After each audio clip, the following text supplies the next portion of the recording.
the Bantu expansion is a myth bafethu. This idea ukuthi thina the Bantu people suka eCongo is a myth yangithola.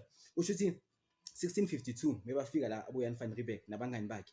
So bafika vele bathola thina yabo and batshela thina the Bantu people ukuthi thina we don't belong la eSouth Africa. South Africa is the land of the Khoi mebasho bona yabo. Bathi thina the Bantu people 2000 years ago bese eCongo, then we migrated throughout Africa yabo. Kahle kahle thina la eSouth Africa we are colonialists mebasho like this white supremacist yabo, because this idea of Bantu expansion is a white supremacist propaganda, is a white supremacist ideology, and this is a myth, you understand? And it's very unfortunate ukuthi even in universities bayasifundisa ngeBantu expansion as if like it's a fact yabo.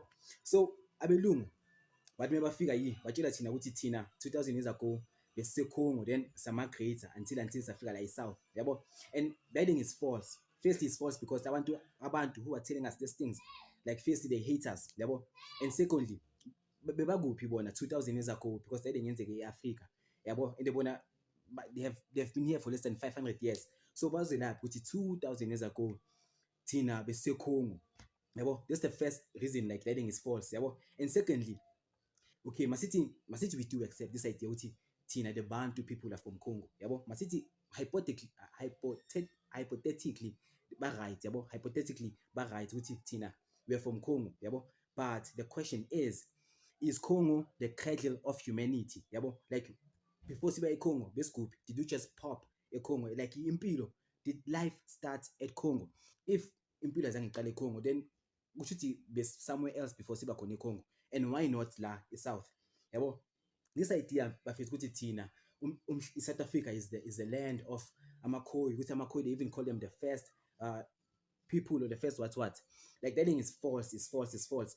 Labantu laba bathi mebafika firstly bathi mebafika bahlangana namaXhosa eWestern Cape, not only amaKhoi yabo.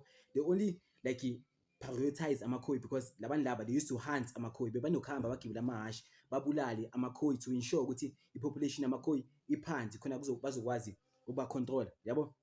Like lighting is an issue. Firstly, not is an issue that githi vele the Bantu people yabo, but it's a big issue particularly to abantu base Western Cape, which is mostly amaXhosa, because this idea ukuthi thina or amaXhosa in this context asabantu base Western Cape, Western Cape indawo yamaKhoikhoi, like that thing is ridiculous bafethu. It's ridiculous, it's very ridiculous. AmaKhoisan or amaKhoi clan yithi labantu laba, some of them base Botswana namanje, they're still in Botswana.